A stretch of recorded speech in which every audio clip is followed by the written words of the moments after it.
Hi folks, Grimlock64 here, finally. After a bout with laziness and forgetfulness, those are my only excuses, I'm finally back with another Gundam toy review. However, this review is different. Why is it different, you would ask? Or care? It's because this is going to be a review of a custom Gundam toy that I made. Also, this is going to be my first entry to Joshuagundamu's Gundam Mobile Suit in Action custom. Let me try this again. Joshuagundamu's custom Gundam Mobile Suit in Action contest. My first entry hails from the G Gundam portion of the Gundam universe, and he is called Blazing Gundam. Blazing Gundam, as well as his pilot Hayato Sakazuki, hail from Neo, Japan. He participates in the 16th Gundam fight, which would put it 12 years after the original G Gundam TV series, and he's the pupil of Domon Kashu.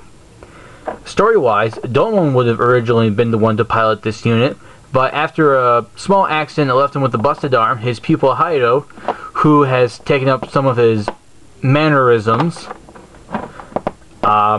is now the pilot and the participant. Also, what's different about this Gundam fight is that it will be a team-based match with teams of 2 units. The next review will cover his partner, but this review we will focus solely on Blazing Gundam here.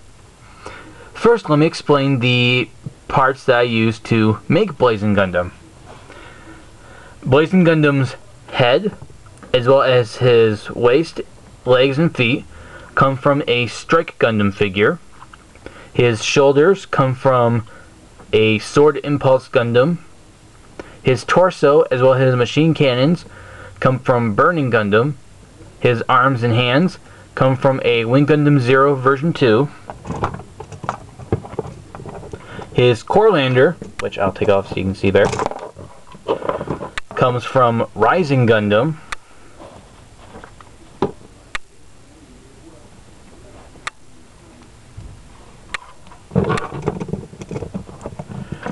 And fits snugly into here, which is a lot better than how it fits into the actual Rising Gundam figure.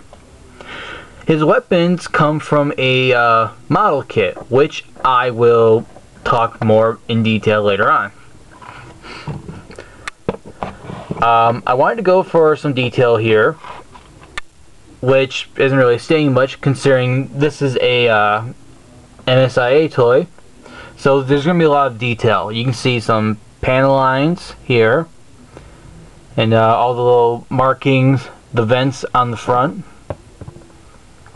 as well as the quad V-fin on the top, and all the little panels on the back here, and even the panel lines and markings on the sword sheath here. Again, more on that later.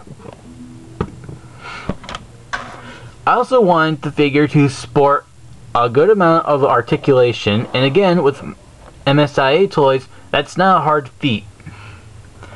This figure has a ball joint head, which has a good range of motion. However, it cannot tilt up and down, unfortunately. The core lander has a thruster on its back that can move up and down.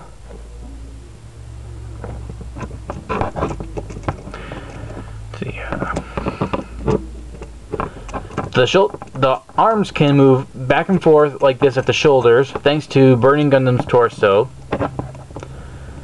And it has ball jointed arms, which have an excellent range of motion. It can rotate at the biceps. Thanks to Wing Gundam Zero, it has double jointed elbows and can turn at the wrist. It has excellent waist articulation. Not only can it rotate, but it can also tilt up and down, which makes up for the lack of a tilting neck.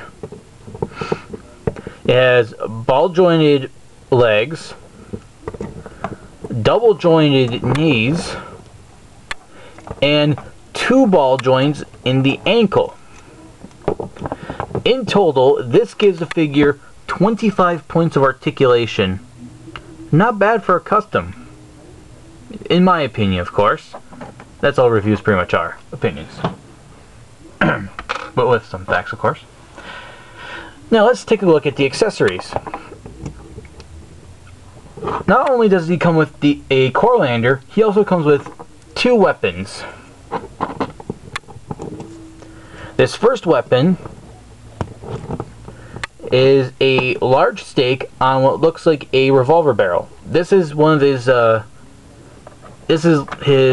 one of his few long-range weapons, the Heat Revolver. Or it's more of a mid-range. It fires explosive rounds from the 6-barreled chamber here, and he can fire it from some distance, or what he prefers to do is jam the stake into another opponent and let out a few rounds.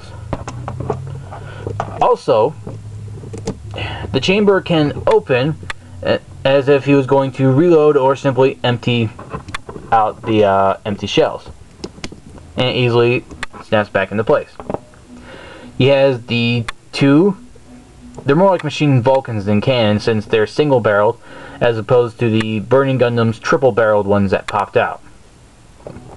Also, the chest can open up, much like the Burning Gundam when he performed the Burning Finger, or in Blazing Gundam's case, when he pulls out his ignition sword,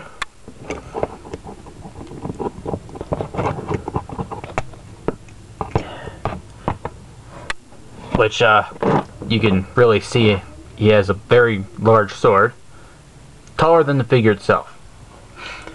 The ignition sword allows him to perform his signature move where the blade heats up and he performs 2 quick slashes in succession.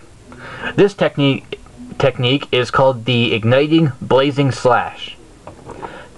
To finish off the move, in the style of classic Super Sentai shows, the blade slowly enters the sheath, and then he clicks into place, and upon clicking it, the enemy explodes.